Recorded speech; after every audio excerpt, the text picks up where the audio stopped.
দর্শক স্বাগত আমাদের নিয়মিত টক শো সংলাপ প্রতিদিন অনুষ্ঠানে। আমি মোহসেনা শাওন আছি আপনাদের সঙ্গে। আমরা এই অনুষ্ঠানের সমসাময়িক রাজনৈতিক এবং অন্যান্য গুরুত্বপূর্ণ বিষয় নিয়ে আলোচনা করে থাকি।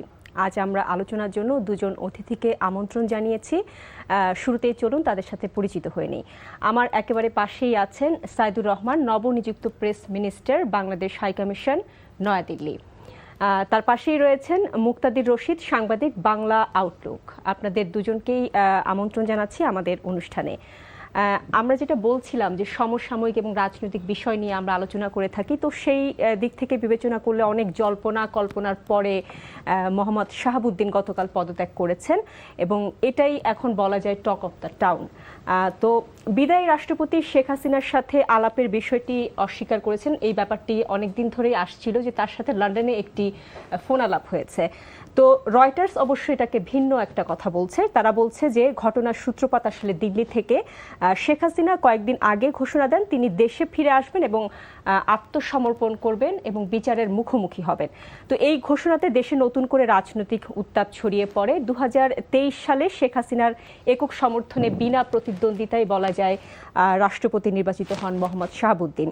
তো গণঅভ্যুত্থানের পর পুরো সরকার পতনের পর একমাত্র সাংবিধানিক পদ হিসেবে টিকেছিলেন মোহাম্মদ শাহাবুদ্দিন। শেখ হাসিনা দেশে ফেরার বার্তার পর দৃশ্যপট কি আসলে পুরোপুরি পাল্টে যায় কিনা, আর শেখ হাসিনার সাথে গোপন ফোন আলাপ কি আসলে কাল হয়ে গেল বিদায়ী রাষ্ট্রপতি মোহাম্মদ শাহাবুদ্দিনের? সাইদুর রহমান, আপনার কাছে প্রশ্নটি আমি রাখলাম। জি, ধন্যবাদ এনটিভির দর্শক শ্রোতাদের। দেখেন, যে বিষয়টি সামনে এসেছে, আমরা যদি একটু পর্যবেক্ষণ করে দেখবেন যে সদ্য বিদায়ী পদত্যাগ রাষ্ট্রপতি উনি কিন্তু গণমাধ্যমে বলেছেন যে শারীরিক অসুস্থতার কারণে কিন্তু উনি পদত্যাগ করেছেন। আমাদের সংবিধানে কিন্তু স্পষ্টভাবে বলা আছে যে রাষ্ট্রপতি পদ থেকে পদত্যাগ অথবা অপসারণ অথবা উনি যদি অসমর্থ হন, সেক্ষেত্রে কিন্তু সেখানে বিকল্প, যেমন আমাদের সংবিধানের সংবিধান 50-এ তিনি কিন্তু বলা আছে যে রাষ্ট্রপতি পদত্যাগ করলে উনি পদত্যাগ করতে পারবেন এবং স্পিকার বরাবর উনি পদত্যাগটি করবেন। সেই নিয়মটি অনুসরণ করে শাহাবুদ্দিন সাহেব উনি পদত্যাগ করেছেন এবং আমাদের সংবিধানের 54 অনুচ্ছেদ অনুযায়ী রাষ্ট্রপতির অনুপস্থিতিতে বর্তমান দায়িত্ব পালন করবেন কিন্তু আমাদের মাননীয় স্পিকার মহোদয়। এবং গতকালকে কিন্তু স্পিকার মহোদয় উনি সংবাদ সম্মেলন করে কিন্তু বিস্তারিত দেশবাসীকে অবগত করেছেন। আবার যদি আমরা নির্বাচনের প্রসঙ্গ দেখি, তাহলে কিন্তু আমাদের সংবিধানে 123-এর 2-এ কিন্তু স্পষ্ট বলা আছে যে রাষ্ট্রপতি পদ শূন্য হলে 90 দিনের ভিতরে নির্বাচন করার বিধানটি আছে, যেটি বর্তমান প্রযোজ্য এবং সেই প্রক্রিয়া শুরু হয়ে গেছে। আবার এখানে প্রশ্ন হচ্ছে কারা ভোটার থাকবেন। সংবিধানে কিন্তু 48 অনুচ্ছেদে কিন্তু স্পষ্ট বলা আছে যে সংসদ সদস্যরাই ভোটার থাকবেন। এটি হলো রাষ্ট্রপতি নির্বাচনী প্রক্রিয়া। এখানে রাজনৈতিক যে পয়েন্টগুলো আপনি বললেন, যে লন্ডনে শেখ হাসিনার সাথে ফোন আলাপ বা শেখ হাসিনার দেশে ফেরার ঘোষণা, এই বিষয়গুলো আসলে কি, এগুলো কিন্তু বায়বীয় বিষয়। আমরা যদি ধরি, আমরা যদি মূল বিষয় ধরি যে উনি কিন্তু ঘোষণা দিয়েছেন, উনি যদি চিঠিতে উল্লেখ করেছেন কেন উনি পদত্যাগ করলেন। পরবর্তীতে আমরা দেখলাম যে বেশ কয়েকটি টেলিভিশনে ইন্টারভিউ দিয়েছেন, সেখানেও কিন্তু ওনাকে জিজ্ঞাসা করা হয়েছিল যে কোনো রাজনৈতিক চাপে আপনি পদত্যাগ করলেন কিনা। উনি কিন্তু স্পষ্টভাবে বলেছেন যে না, উনি শারীরিক অসমর্থতার কারণে উনি দায়িত্ব পালনে সমর্থ নাই এই মুহূর্তে। এখানে অনেকে অনেকভাবে বলার চেষ্টা করবেন বা করে থাকেন যে আমাদের 5ই আগস্ট যে ফ্যাসিবাদ শাসন ব্যবস্থা যে অবসান ঘটলো, জানেন যে বিচার প্রক্রিয়া ছাড়াই বর্তমান সেই বিদায়ী পলাতক আওয়ামী লীগের নেত্রী বা সাবেক প্রধানমন্ত্রী উনি বর্তমান ভারতে অবস্থান করছেন। ওনার আসার সাথে বা ওনার সাথে সাক্ষাৎ, এই প্রসঙ্গগুলো আমার মনে হয় অপ্রমাণিত, প্রমাণিত সত্য নয়। অতএব আমরা এটিকে গুজবও বলতে পারি। তিনি নিজেও অস্বীকার করেছেন। এই গুজবকে ধরে আমার মনে হয় আমাদের আলোচনা করাটাও কতটুকু যৌক্তিক আমি জানি না। আমাদের মূল পয়েন্টটা হলো যে উনি পদত্যাগ করেছেন, নেক্সট রাষ্ট্রপতি কে হবেন এবং কে আসছেন সেই বিষয়গুলো আমাদের আসা উচিত। কারণ উনি 22তম রাষ্ট্রপতি ছিলেন, আমাদের নেক্সট কিন্তু 23তম রাষ্ট্রপতি। তবে উনি সৌভাগ্যবান, কারণ ওনার হাত দিয়ে 3 জন সরকার প্রধানকে উনি শপথ পড়িয়েছেন। সেই জায়গায় বলা যায় যে উনি সৌভাগ্যবান। সেই জায়গায় নেক্সট রাষ্ট্রপতি ইতিমধ্যে জানেন যে বিএনপির মহাসচিব, বিএনপির নেতৃত্বাধীন সরকার যেহেতু ক্ষমতায়, সাধারণত আমরা ধরে নিতে পারি সংসদের সংখ্যাগরিষ্ঠ বিএনপি, ওনাদের যে নির্বাচিত সংসদ সদস্যরাই ভোট দিয়ে সাধারণত রাষ্ট্রপতি নির্বাচন করবেন। আর যে পয়েন্টটা আপনি বললেন যে বিনা প্রতিদ্বন্দ্বিতা, আসলে বাংলাদেশের রাষ্ট্রপতি নির্বাচনটি আসলে একটি পরোক্ষ নির্বাচন এক অর্থে। এটি বরাবরই আমরা যদি দেখি যে লাস্ট কয়েকটি রাষ্ট্রপতি নির্বাচন সবগুলো দেখবেন কিন্তু বিনা প্রতিদ্বন্দ্বিতায় নির্বাচিত হয়ে থাকেন, কারণ নিজ দলের ভিতর থেকে আসলে এভাবে প্রতিদ্বন্দ্বিতা থাকে না। আর এখানে যে বিরোধী দলের যে আসনে আছে, যে আসন সংখ্যা 78টি আসন, সেটি দিয়ে আসলে রাষ্ট্রপতি নির্বাচন করার মতো ওইভাবে আসলে প্রতিদ্বন্দ্বিতা হওয়ার সুযোগটা নাই। সেই জন্য আমরা ধরে নিতে পারি, যেহেতু বিএনপির মহাসচিব আজকে উনি সংবাদ সম্মেলনে বলেছেন যে স্থায়ী কমিটির মিটিংয়ে বিএনপি নির্ধারণ করবে যে পরবর্তী রাষ্ট্রপতি কে হবেন, মানে বিএনপির পক্ষ থেকে সেখানে নির্বাচন কে পাবেন, মানে কে নমিনেশন। স্থায়ী কমিটির যারা আছেন তাদের ভিতর থেকে কেউ হতে পারেন এমন কোনো সম্ভাবনা কি আছে? না, এটি আসলে বলা আসলে খুব কঠিন এই মুহূর্তে। যদি আলোচনা অনেকের নাম আসেন, সেই জায়গায় মাননীয় প্রধানমন্ত্রী, উনি যেহেতু দেশের প্রধানমন্ত্রী পাশাপাশি বিএনপির চেয়ারম্যান, উনি বা ওনার যে সর্বোচ্চ বডি আছে বিএনপির স্ট্যান্ডিং কমিটি, সেখানে বসে আলোচনা সাপেক্ষে হয়তো ওনারা নির্ধারণ করবেন। নিশ্চয়ই বিএনপির বয়োজ্যেষ্ঠ কোনো রাজনৈতিকের হাতে হয়তো উনি দায়িত্ব দিবেন, সেটি সিদ্ধান্ত নেবে ওনাদের সর্বোচ্চ বডি। আমরা এই মুহূর্তে বলা আমাদের জায়গা থেকে খুব কঠিন।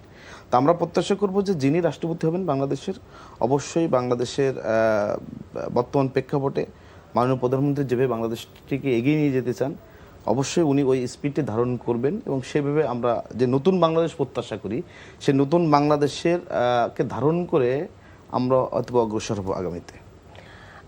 মুক্তাদির রশিদ, সাইদুর রহমান যেটি বলছিলেন যে আসলে রাষ্ট্রপতি যেটি বলেছেন যে আমি শারীরিকভাবে অসুস্থতার কারণে আসলে পদত্যাগ করলাম, এখানে অন্য কিছু আসলে বলার অপেক্ষা রাখে না। তারপরেও বিশ্লেষকরা কিন্তু বিভিন্ন মতামত দিচ্ছেন, সাংবাদিকরাও বিভিন্ন মতামত দিচ্ছেন।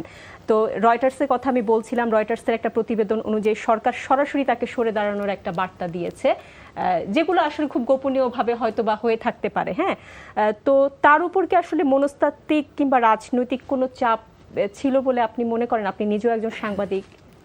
দেখুন, আমি আজকে যখন আমন্ত্রণ পাই, আমার বন্ধু সাইদুর, যিনি ইতিমধ্যে দিল্লিতে নিযুক্ত হয়েছেন, আমরা ভেবেছিলাম যে বাংলাদেশ না, শুধু বাংলাদেশ ভারত সব বিষয়ে আমরা আজকে আলোচনা করব, কিন্তু খুব মানে আকস্মিকভাবেই আমার কাছে মনে হচ্ছে পদত্যাগের প্রশ্নটা এসেছে। ইতিমধ্যে আমরা এটা নিয়ে অনেক কথা বলেছি। উনি যে টাইমে যাচ্ছেন, এটার সাথে জামাতের যে জামাত যে আর্গুমেন্টটা করছে যে এই সময়ে যদি উনি যান, নতুন একটা প্রেসিডেন্ট নির্বাচিত হয়, তাহলে বিএনপি আগামী নির্বাচনে একটা লেভারেজ পাবে। এইটা হচ্ছে জামাতের আর্গুমেন্ট। এই জন্যে জামাত বিভিন্নভাবে বিষয়টাকে নিয়ে খুব স্পেকুলেটিভ কথায় যাচ্ছে। কিন্তু আপনি যদি অন্যভাবে দেখেন যে এই সরকার আসার পরে তার প্রায়োরিটিটা কী ছিল, তার প্রায়োরিটি ছিল যে সে যে ম্যান্ডেটগুলো নিয়ে এসেছে এবং মানুষের কাছে যে কথাগুলো সে বলে প্রমিস করেছে, সেগুলোকে সে ফোকাস করা। সে ফ্যামিলি কার্ড থেকে শুরু করে অন্যান্য যে প্রক্রিয়াগুলো আছে সেগুলোকে প্রাধান্য দিয়ে, সেগুলোর একটা পর্যায়ে এসে যখন মানে তার কাছে এটা প্রায়োরিটি না যে রাষ্ট্রপতিকে সরতে হবে, নতুন একটা রাষ্ট্রপতি, আমার একজনকে ওখানে বসাতে হবে, এই ধরনের মন মানসিকতা আমি এটা শুরু থেকে কখনো তারা কিন্তু আমাদের চোখেও পড়েনি। এবং এত কিছুর পরে ওনাকে দিয়ে উদ্বোধনী ভাষণ হয়েছে সংসদে, এবং অন্যভাবে যা যা সেরেমোনিয়াল যে কাজগুলো সেগুলো কিন্তু চলছে, এবং অনুষ্ঠানগুলোতে রাষ্ট্রীয় আচারের ভিতরেও কিন্তু ওনাকে দেখা যাচ্ছে। আমাদের যেটা কনসার্নের ছিল যে উনি পদত্যাগ করছেন, আমাদের কাছে এই মুহূর্তে আলোচনা আসলে কিন্তু ওই স্পেকুলেশনের জায়গা থেকে নয়। আমি যেহেতু সাংবাদিক, আমি ফ্যাক্টসের উপরে কথা বলবো যে আসলে কে হতে যাচ্ছেন আমাদের মানে রাষ্ট্রপতি, পরবর্তী রাষ্ট্রপতি। উনি কি গণতান্ত্রিক মূল্যবোধ সম্পন্ন ব্যক্তি হচ্ছেন কিনা, উনি কি মানুষের কাছে অনুকরণীয় ব্যক্তি হচ্ছেন কিনা, এমন মানুষকে দিচ্ছি যার বিষয়ে প্রচণ্ড স্ক্যান্ডাল আছে। অতীতে আমরা দেখেছি যে স্ক্যান্ডালাস মানুষদেরকে প্রেসিডেন্ট বানিয়ে দিয়েছে, হাস্যরসে ভরে গেছে, উনি বক্তৃতা দিতে গিয়ে হাস্যরস করেছেন। অনেকের ক্ষেত্রে আমরা দেখেছি কারোর বিরুদ্ধে দুর্নীতির অভিযোগ আছে।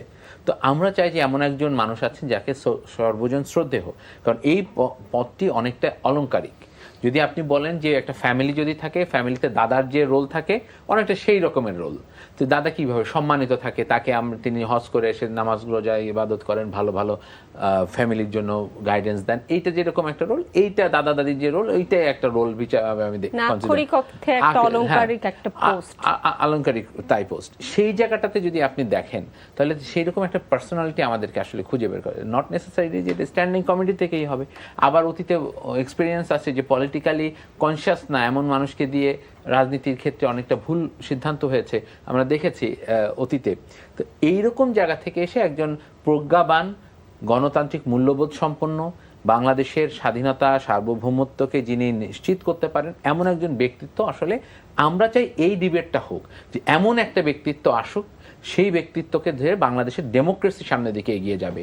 সে যেন কারোর পুতুল হয়ে এক্সিকিউটিভের সঙ্গে অন্যান্য যে সমস্ত ব্রাঞ্চেস আছে সেগুলোর কোনো ঝামেলা না লাগায় দেন, উনি যেন তার নিজস্ব কোনো স্বার্থ চরিতার্থ না করেন, গণতান্ত্রিকভাবে বাংলাদেশকে এগিয়ে নিয়ে যান। এই দিকে আমাদের আলোচনাটা প্রয়োজন। এখন স্পেকুলেশন আছে স্ট্যান্ডিং কমিটি থেকে হবে, কে হবে, কার কি ধরনের বায়াসেস আছে, এইগুলো নিয়ে আলোচনা হচ্ছে। তবে আমি সবখানে বলছি এই কথাটা, আমি গতকাল যখন আমি বিদেশি মিডিয়াতে কথা বলেছি তখন একই কথা বলেছি যে আমাদের দরকার গণতান্ত্রিকভাবে এই প্রক্রিয়াটাকে ধরে রাখা এরকম একজন বোধসম্পন্ন ব্যক্তিকে রাষ্ট্রপতি বানানো। এবং এটা যদি আমরা করতে ব্যর্থ হই তাহলে আমরা জাতিগতভাবে কিছুটা হলেও ক্ষতিগ্রস্ত হব। সেক্ষেত্রে কি করণীয়টা হচ্ছে যে হ্যাঁ, আমি সাইদুরকে দিল্লিতে পাঠাবো আমি প্রধানমন্ত্রী হিসাবে, কিন্তু সাইদুরের ব্যাপারে কারোর কোনো আপত্তি আছে কিনা? আপনি বলবেন যে হ্যাঁ আমি সাইদুর ভাইকে চিনি, উনি ভালো লোক, ওনাকেই যাওয়া উচিত। আর একজন বলবে যে হ্যাঁ সাইদুরই এটার জন্য যোগ্য। এইভাবে উনি চাইলে প্রধানমন্ত্রী অন্যান্যদের সাথে একটু কথা বলতে পারেন যে আমরা ওনাকে মনোনীত করছি, আপনাদের কি কোনো সহযোগিতা বা আপনারা কি মনে করছেন যে এই ক্ষেত্রে কোনো মতামত আছে কিনা? এটাকে আমি বরঞ্চ স্বাগত জানাই। এটা যদি জামাতের পক্ষ থেকে হয় এটা আমি আরো সাধুবাদ জানাবো। এবং এটা এবি পার্টি সহ অন্যান্য পার্টি যারা, তাদের সাথে ওনারা ইনফরমালি কথা বলে, যেহেতু তারা কোনো সিট পায় নাই, সংসদে নাই, তাদের সাথে কথা বলতে পারে। এটা হয় কি এক ধরনের রাজনৈতিক কালচার তৈরি হয়। আপনি দেখেন বাংলাদেশের ইতিহাসে প্রথমবারের মতো কোনো প্রধানমন্ত্রী বিরোধী দলের নেতার বাসায় গিয়েছেন নির্বাচনে হেরে যাওয়ার পরে, মানে যে হেরে গেছেন তার কাছে যাচ্ছেন। এই যে একটা অনুকরণীয় বিষয়, এরকম অনেক কিছুই কিন্তু এতে হতে পারে। এবং আমার মনে হয় যদি এরকমভাবে হতে থাকে তাহলে বাংলাদেশের ডেমোক্রেটিক প্র্যাকটিসেসটা এটা বাড়বে এবং এইটা আমাদের প্রয়োজন। এবং এইখানে এই আলোচনাগুলো, মানে আপনি যতগুলো আলোচনা আমি সোফার শুনেছি বা সারাদিন যেগুলো হচ্ছে, মানে একেবারে রয়ে গেছে স্পেকুলেশনের উপরে। আমরা কেন স্পেকুলেশনের দিকে যাব? আমরা হয় ফ্যাক্টসের সাথে কথা বলবো, না হলে ভবিষ্যতে কিভাবে একটা গাইডেন্স দেওয়া যায় সেখানে কথা বলি। সেই কথাটাই আমি বলতে চাই যে রাষ্ট্রপতি কে হবেন তার ভ্যালুজ যাতে এবং স্টুডেন্টদের কাছে যাবে, জেনজি যারা আছে তাদের কাছে যেন উনি একটা মানে সত্যিকার অর্থে, আমি বলবো না যে এপিজে আব্দুল কালামের মতো কোনো পার্সোনালিটি সায়েন্টিস্ট আমাদের ওইভাবে আমরা করতে পারিনি, কিন্তু ওরকম যে দেশের জন্য কাজ করেছে, দেশের স্বাধীনতা সার্বভৌমত্ব এবং গণতন্ত্র প্রতিষ্ঠায় যারা কাজ করেছেন এমন মানুষকে যেন হয়। আমি তো চাইবো যে একজন মুক্তিযোদ্ধা যেন অবশ্যই হন, রাষ্ট্রপতি হন, যাতে বাংলাদেশের যারা মুক্তিগামী মানুষরা সবসময় যে আন্দোলনের মধ্য দিয়ে দেশকে পেয়েছে তারা যেন শ্রদ্ধাভরে তাকে মনে রাখতে পারে সারা জীবন। এমন একজন হন যার কার্যকলাপ গত 17 বছরে আমরা দেখতে পেয়েছি যে গণতন্ত্রের জন্য ফাইট করেছেন। এই জিনিসগুলো আমাদের এখন প্রয়োজন, এই আলোচনাটা আমার প্রয়োজন। নট নেসেসারিলি স্ট্যান্ডিং কমিটি থেকে হতে হবে, এমন মানুষও হতে পারে যিনি সত্যিকার অর্থে বিএনপির নীতি নির্ধারণী বা বুদ্ধি পরামর্শ দিয়ে আগলে রেখেছেন, এমন কেউ হতে পারে। হ্যাঁ, এই জায়গাটা আমার মনে হয় আলোচনাটা বেশি জরুরি। জি। আর জামাতের আমির একটি কথা বলেছেন যে হাসিনার নিয়োগ দেওয়া রাষ্ট্রপতির মুখ দিয়ে হাসিনাকে ফ্যাসিস্ট বলতে পেরেছি আমরা, এটি আমাদের জন্য একটা বিজয়। এবং অপরদিকে 11 দলীয় ঐক্যজোটের এনসিপির নেতা নাসির উদ্দিন পাটোয়ারি বলেছেন যে সরকার শাহাবুদ্দিনকে সেফ এক্সিট দিতে চাচ্ছে এবং তারা চাচ্ছে আসলে মোহাম্মদ শাহাবুদ্দিনের গ্রেফতার এবং তাকে বিচারের আওতায় আনতে দাবি করেছেন। তো এই প্রসঙ্গে আসলে মোহাম্মদ শাহাবুদ্দিন যেটি বলেছেন যে কিসের বিচার, সংবিধানের 51 অনুচ্ছেদ পড়ে দেখুন। সাইদুর রহমান, আপনার কাছে জানতে চাই আসলে কি সরকার সেফ এক্সিট দিতে চাইছে মোহাম্মদ শাহাবুদ্দিনকে, আর সংবিধানের 51 অনুচ্ছেদেই বা কি আছে? দেখেন, আমার বন্ধু রমিও খুব সুন্দরভাবে ব্যাখ্যা করেছে যে আমাদের মূল আলোচনা থাকা দরকার যে আগামীতে কে রাষ্ট্রপতি হবেন, বা ওনার বিগত 70 বছর ফ্যাসিবাদ বিরোধী আন্দোলনে কী ধরনের ভূমিকা ছিল, বাংলাদেশকে ধারণ করেন কিনা, বা উনি বাংলাদেশের গণতন্ত্রের পক্ষের কিনা। কিন্তু আমরা আলোচনা করছি কি, আমরা কিন্তু পিছিয়ে যাচ্ছি বারবার। আমাদের ফ্যাক্টের উপর আলোচনা দরকার। যেমন হলো যে আপনি যে পয়েন্টটা বললেন যে হ্যাঁ, আমরা এটা সত্য যে রাতের ভোটে নির্বাচিত সংসদ সদস্যদের ভোটে উনি রাষ্ট্রপতি হয়েছেন। কিন্তু ওনাকে যদি পরিবর্তন করা হতো তাহলে কিন্তু বাংলাদেশে একটা সাংবিধানিক সংকট তৈরি হতো। এটি কিন্তু আমাদের কেউ কারোর দেখবেন না জোরালোভাবে আমরা বলতে দেখতেছি না। কারণ আমাদেরকে বুঝতে হবে যে শাহাবুদ্দিন সাহেবকে ওই মুহূর্তে সরানোর আসলে মানে বড় ধরনের একটা ক্রাইসিস তৈরি হতো বাংলাদেশের। সেই ক্রাইসিসটা কিন্তু উনি বলা যায় যে ফেস করেছেন। আমরা যদি দেখি যে দেখবেন যে 5ই আগস্ট পরবর্তী সময়ে রাষ্ট্রের যখন প্রধান বিচারপতি পালিয়ে যান, তখন তো আসলে আমাদের আর কিছু করণীয় থাকে না। তখন কিন্তু উনি চিফ জাস্টিস, অ্যাটর্নি জেনারেল সেগুলো কিন্তু ওনাকে দিয়ে নিয়োগগুলো সম্পন্ন করতে হয়েছে। তো রাষ্ট্রপতিও যদি আমরা ওই সময় অপসারণ করে ফেলতাম তাহলে তো বাংলাদেশটা একটা বিশৃঙ্খলা তৈরি হতো। আমার মনে হয় যে ওনাকে দায়িত্বে রাখার ফলে যেটি হয়েছে, আমরা কিন্তু গণতান্ত্রিক যাত্রাটা কিন্তু অব্যাহত রাখতে পেরেছি। এটি কিন্তু আমাদের সফলতার জায়গা। এবং ওনাকে যে সেফ এক্সিট দেওয়া হচ্ছে বিষয়টা কিন্তু আমি এটার সাথে দ্বিমত পোষণ করি। কারণ হলো কি, একটা জিনিস দেখেন, ওনার আমরা যদি সংসদ অধিবেশন শুরুর প্রথম বক্তৃতা দেখি এবং সম্প্রতি উনি কয়েকটা ওনার বক্তৃতা যদি দেখি, উনি কিন্তু দেখবেন যে রাষ্ট্রপতির চেয়ারে থেকে উনি কিন্তু বাংলাদেশকে ধারণ করে বক্তৃতা দিয়েছেন এবং ফ্যাসিবাদের নেত্রীকে ফ্যাসিস্ট বলেই কিন্তু উনি সম্বোধন করেছেন। সে যে বিষয়গুলো এবং বিগত 17 বছরের আন্দোলন সংগ্রামে যারা সম্পৃক্ত ছিলেন তাদের প্রতি কিন্তু সম্মান প্রদর্শন করেছেন। ছাত্র আন্দোলনে যারা ছিলেন তাদেরকে কিন্তু উনি যথেষ্ট সমীহ করে কথা বলেছেন। অতএব উনি কিন্তু বাংলাদেশের পক্ষে থেকে কিন্তু উনি বা ওনার চেয়ার কিন্তু বাংলাদেশের পক্ষে থেকে কিন্তু কথা বলেছে। অতএব সেই জায়গায় সেফ এক্সিটের প্রশ্ন নাই, কারণ উনি এখন দায়িত্ব পালনে সমর্থ নন, সেটি উনি নিজে স্বীকারোক্তি দিয়েছেন। সেই জায়গায় আসলে আমাদের এখন যেহেতু উনি নিজেই পদত্যাগ করেছেন, আমরা যেহেতু এখনো পর্যন্ত গণমাধ্যম প্রমাণ করতে পারে নাই যে ওনাকে পদত্যাগে বাধ্য করা হয়েছে, যেটি আমাদেরকে অভিযোগ করা হচ্ছে, এবং উনি নিজের মুখ দিয়ে স্বীকার করেছেন উনি স্বেচ্ছায় পদত্যাগ করেছেন। সেই বিতর্কে আমরা না গিয়ে আমাদের এখন মূল জায়গাটি হলো যে আমাদের যিনি রাষ্ট্রপতি আসবেন উনি কী ধরনের কেমন হবেন বা ওনার কোন প্রক্রিয়ায় ওনাকে নিয়োগ দেওয়া হবে সে বিষয়ে আমরা আলোচনা করতে পারবো। কেমন হবেন উনি, কারণ আমাদের মাননীয় প্রধানমন্ত্রী যে কার্যক্রমগুলো শুরু করেছেন, এবং দেখেন যে আমার বন্ধু উনি উল্লেখ করেছেন যে বিরোধী দলের নেতার বাসায় যাওয়া, আরও অন্য দলের বাসায় যাওয়া, এরপরে উনি যেভাবে বাংলাদেশ নিয়ে ভাবা ওনার চিন্তা, উনি যে দেশে আসার পরে যে একটি কথা বলেছিলেন যে আই হ্যাভ এ প্ল্যান, ওনার কিন্তু একটির পর একটি কিন্তু প্ল্যান আমাদের সামনে উপস্থাপন করছেন। এবং আমরা যদি দেখি আমাদের বাংলাদেশের মিডিয়ার ভিতরে মূল সমস্যা হলো যে আমরা আসলে সবসময় নেগেটিভ সাইডে আমরা অগ্রসর হয়ে থাকি। কিন্তু আমাদের প্রধানমন্ত্রী থেকে যদি গত 6 মাসের ওনার অ্যাক্টিভিটিসগুলো দেখি, আমার মনে হয় গত 10-15 বছরের কোনো প্রধানমন্ত্রী এত দ্রুত বাংলাদেশের মানুষকে কিন্তু একটা ঐক্যবদ্ধ একটা জায়গায় নিয়ে আসতে পারি নাই। কারণ উনি কিন্তু বারবার চাই যে আমরা বাংলাদেশকে একটা স্থিতিশীল বাংলাদেশ চাই, বাংলাদেশের মানুষকে কিন্তু একটু ঐক্যবদ্ধ করতে চাই, বাংলাদেশের মানুষকে গণতন্ত্রের পক্ষে নিয়ে আসতে চাই। তো সেই জায়গাগুলোতে আমরা মনে হয় আমাদের সবাইকে ফোকাস করা উচিত, এবং প্রধানমন্ত্রীর যে ভালো দিকগুলো যেগুলো বাংলাদেশের পক্ষে যাচ্ছে, বাংলাদেশের জনগণ উপকৃত হবে, সেই বিষয়গুলো বেশি বেশি ফোকাস করা উচিত। এবং যিনি আগামী দিন রাষ্ট্রপতি হবেন, কে হবেন, কোন প্রক্রিয়ায় হবেন, কাকে করা হতে পারে, সে আলোচনা আমাদের ভিতরে প্রাধান্য পেতে পারে, এবং আমরা সেটি প্রত্যাশা করব যে আমরা অবশ্যই সেই আলোচনা তো হচ্ছে, অবশ্যই বাংলাদেশকে ধারণ করেন, বাংলাদেশের মুক্তিযুদ্ধকে ধারণ করেন, বাংলাদেশের গণতন্ত্রের পক্ষে থাকেন, সে ধরনের মানুষকে অবশ্যই সেখানে বসাতে হবে। সেটি পরোক্ষ রাজনীতিবিদ হতে পারেন, আবার অন্দরমহলের রাজনীতি ভাবেন বা রাজনীতি বিগত ফ্যাসিবাদ বিরোধী আন্দোলনে সম্পৃক্ত ছিলেন, এমনকি যে কেউ হতে পারেন। নিশ্চয়ই সেটি বিএনপি বা যে দল ক্ষমতাসীন আছেন তারা ওনাদের নীতি নির্ধারণী বোর্ড ভালো একটি সিদ্ধান্ত নেবে। কিন্তু আপনি যে সেফ এক্সিটের পয়েন্টটি বললেন, এটি আমার মনে হয় যে মানে রাজনৈতিকভাবে, কারণ এনসিপি রাজনীতি যদি আমরা ধরি, এনসিপি রাজনৈতিকভাবে এখনো যথেষ্ট অপরিপক্কতার পরিচয় দিয়েছে। কারণ তারা যেমন বঙ্গভবন যখন ঘেরাও করতে গেল, এটিও আমি বলবো যে একটা অপরিপক্ক সিদ্ধান্ত ছিল। কারণ ওই সময় যদি কোনোভাবে রাষ্ট্রপতিকে অপসারণ করা হতো, আজকে কিন্তু বাংলাদেশে আমরা নির্বাচিত সরকার পাইতাম না। আমাদের কিন্তু কয়েকটা বিষয় কিন্তু মাথায় রেখে অগ্রসর হওয়া উচিত। আমরা আজকে যে গণতন্ত্রের পথে বাংলাদেশ এবং গণতন্ত্রের যে একটা ধারাবাহিকতা আমরা অক্ষুণ্ণ রাখতে সক্ষম হয়েছি, সেটি কিন্তু রাষ্ট্রপতিকে বহাল রেখে, এবং আমরা যে অগ্রযাত্রাটা শুরু করেছি সেই অগ্রযাত্রায় আমরা আরও চিন্তা করবো যে আগামীতে যিনি রাষ্ট্রপতি হবেন এই অগ্রযাত্রাটাকে আরও কিভাবে আমরা সামনে নিয়ে যেতে পারি বা ওনাকে দিয়ে কিভাবে বাংলাদেশকে রিপ্রেজেন্ট করা যায় সেই জায়গাগুলো আমাদেরকে এখন ভাবতে হবে আরও গভীরভাবে। আমার মনে হয় না ওনাকে কোনো এক্সিট দেওয়া হচ্ছে, এটা মানে ভুল বক্তব্য এবং রাজনৈতিকভাবে এনসিপি মানে রাজনৈতিক বক্তব্যই দিয়ে মানে এটা যাচ্ছে। রাজনৈতিক বক্তব্য রাজনৈতিক বলার জন্য বলা।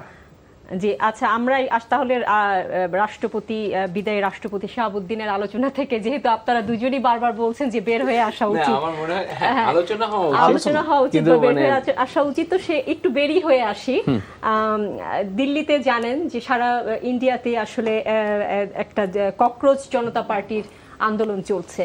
তো সেই আন্দোলনের পরিপ্রেক্ষিতে পদত্যাগ করেছেন ভারতের শিক্ষামন্ত্রী ধর্মেন্দ্র প্রধান। মোদী সরকারের সঙ্গে দ্বিতীয় দফা আলোচনায় 1.5 ঘন্টা আগেই এক নম্বর দাবি আদায় করেছে, যেটা জনতা পার্টি, ককরোচ জনতা পার্টি। তো ককরোচ জনতা পার্টি প্রাথমিক বিজয় বলে মনে করছেন কিনা, আর মোদী সরকার বাংলাদেশের জুলাই আন্দোলন থেকে কিছু শিক্ষা নিয়েছেন, মানে যেটা থেকে ওনার এই আন্দোলনে অবশ্যই নিয়েছেন। আপনি যদি দেখেন দ্য প্যাটার্ন মোদী যেভাবে হ্যান্ডেল করেছেন, এটা খুবই it's not unique, but the way he handle all this, it's very, I would say very positive.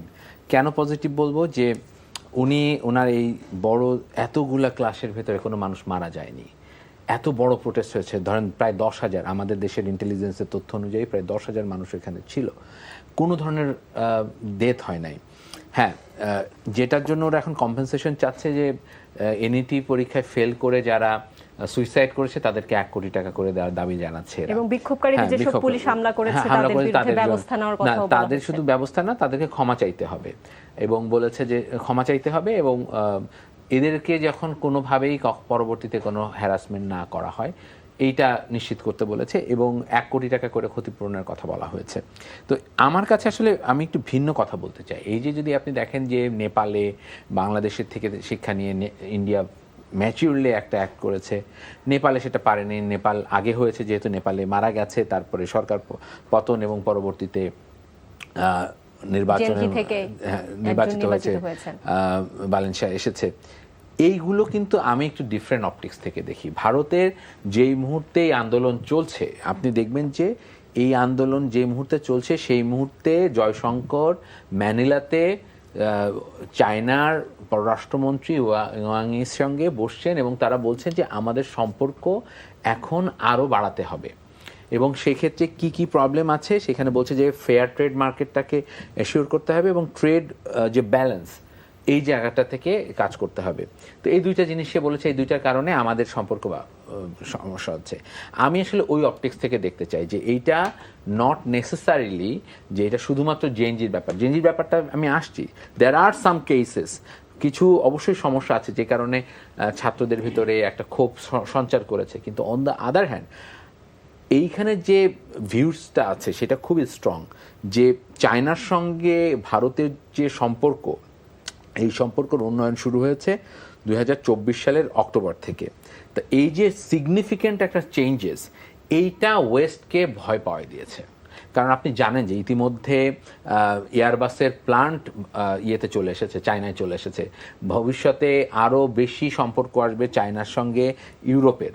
চায়নার সঙ্গে যদি ইন্ডিয়ার সম্পর্ক স্মুথ হয়ে যায়, এবং তারা বর্ডার 1 তারিখের থেকে তাদের বর্ডার ট্রেড শুরু হওয়ার কথা, তো সব কিছু মিলায়ে যারা এই জিনিসটা চাইবে না, তারা অবশ্যই চাইবে যে ভারতের এক ধরনের উত্তেজনা কাজ করুক। এখন এই যে দাবি যারা করছে, এই দাবিগুলো কি ভুল করছে? না, এটা খুবই যৌক্তিক দাবি। কারণ আপনি জানেন এনইটি যে পরীক্ষাটা হয়, সেই পরীক্ষাটা দিয়ে সবাই ওইখানে বেসিক্যালি 4টা টেস্ট নেওয়া হয়, ফিজিক্স, কেমিস্ট্রি, বায়োলজি এবং বোটানি এবং জুওলজি। এর মধ্য দিয়ে মেডিকেল স্টুডেন্টরা সাধারণত সারা এবছর ধরেন 20 লক্ষ লোক পরীক্ষা দিয়েছে, স্টুডেন্টরা পরীক্ষা দিয়েছে, এবং যারা চান্স পায় না, চান্স না পাওয়ার কারণে অনেকে মানে পরীক্ষাতে খারাপ করার কারণে অনেকে আত্মহত্যা করেছে, এবং ভিতরে মে মাসের ঘটনা এটা। তারপর থেকে একটা ক্ষোভ সঞ্চার করেছে, কারণ তারপর থেকে আপনি ওদের যদি ভিডিওগুলো দেখেন, ওই সময় ওরা অনেক ডকুমেন্টারি না, ছোটো ছোটো রিল করেছে, যেখানে দেখা যাচ্ছে যে তুমি কিভাবে চান্স পাবা, কারণ এইটা তো নকল বের হয়ে গেছে, প্রশ্নপত্র লিক হয়ে গেছে, ফাঁস হয়েছে। সেই ফাঁস পরীক্ষা পরীক্ষা দিয়ে অন্য লোকের, ধনী লোকের বাচ্চারা, সরকার দলীয় লোকের বাচ্চারা, তারা হচ্ছে মেডিকেলে গেছে, কারণ ওদের কিন্তু একদম সেন্ট্রালাইজ ওই এনইটি পরীক্ষা দিয়ে কিন্তু সবগুলা মেডিকেল কলেজে ভর্তি হতে লাগে আন্ডারগ্রাডে, এবং এটা ম্যান্ডেটরি, এটা ছাড়া ভর্তি হওয়ার কোনো, তো এইটা তো তাদের কাছে স্বপ্ন, কারণ একদম গ্রামের যে বাচ্চাটা সে যখন ফেল করে তার জন্য তো হতাশা ছাড়া আর কিছুই থাকে না। তো এই প্রক্রিয়াটা কিন্তু যৌক্তিক।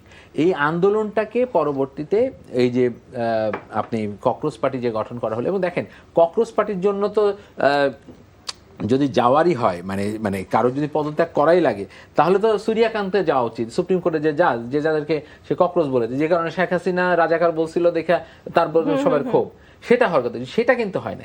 এই জিনিসটা আস্তে আস্তে আস্তে আসে এইখানে এসে থামছে, যে না, টার্গেটটা হচ্ছে, এই মডেলটা খুব ইন্টারেস্টিং। এবং আপনি দেখেন এইরকম মডেল আজ থেকে ঠিক 15 বছর আগে কিন্তু আরব ওয়ার্ল্ডে হয়েছিল, একটার পর একটা সরকার পড়ছে, যারা ওই সময় সরকারগুলো ভালোভাবে ম্যানেজ করতে পারেনি তারা লিবিয়া হয়ে গেছে। লিবিয়ার মতো একটা সরকারের ভিতরে সরকার কাজ করে, আর একটা মানে বেসরকারি সরকার কাজ করে। তো এইরকম সিচুয়েশনটা ভারতে হবে না। এই কারণে ভারত যে প্রক্রিয়াতে চায়নার সাথে সম্পর্ক বাড়াচ্ছে, যে প্রক্রিয়াতে বাংলাদেশের সাথে সম্পর্ক উন্নয়নের চেষ্টা করছে, এবং আপনি দেখেন এত প্রোপাগান্ডা আমার বন্ধুকে নিয়ে চললো, তারপরেও কালকে ঠিকই পররাষ্ট্র দপ্তরের যিনি স্পোক্সপারসন আছেন উনি খুব সুন্দর করে বললেন যে আমরা বাংলাদেশের সাথে সম্পর্ক চালিয়ে যেতে চাই। এইটা হচ্ছে ভারত এখন বাংলাদেশের সাথে ওই মুডে আছে। এখন এইরকম একটা সিচুয়েশনের কারণে কি আপনি মনে করছেন ভারতের সরকার দুর্বল হয়ে যাবে? আমি এটা মনে করি না। ভারতে বরঞ্চ ভারতের সাথে যে প্রবলেমটা এই মুহূর্তে ভারতে হচ্ছে, বাংলাদেশে বা নেপালে হয়েছে, সেই প্রবলেমটা আমাদেরকে আইডেন্টিফাই করা উচিত। এখন কি বাংলাদেশে এই মুহূর্তে একটা আন্দোলন হলে, যেমন এই যে কিছুদিন আগে আপনি ব্রয়লার পার্টি হয়েছে, হ্যাঁ, এইগুলো যে মিম করছে, এটা কি আসলে ফিজিবল কিনা? ফিজিবল না। মেইন প্রবলেমটা কোথায়? মেইন প্রবলেমটা হচ্ছে ম্যানেজমেন্টের। আরবান এডুকেটেড মিডল ক্লাসের সবচেয়ে সমস্যা হচ্ছে যে তারা শিক্ষা পাচ্ছে, দীক্ষা পাচ্ছে, কিন্তু ম্যানেজমেন্টটা তারা দেখতে পাচ্ছে না। মুক্তাদির রশিদ, আপনাকে আমি এখানেই থামাতে হচ্ছে, আমাদের সময় শেষ হয়ে গেছে, আজানের বিরতিতে যেতে হবে, এখানেই শেষ করতে হবে আমাদের। আপনাদের দুজনকে অসংখ্য ধন্যবাদ আমাদের অনুষ্ঠানে আসার জন্য। দর্শক, এই ছিল আজকের সংলাপ প্রতিদিন অনুষ্ঠান। আমাদের সাথে থাকার জন্য অসংখ্য ধন্যবাদ।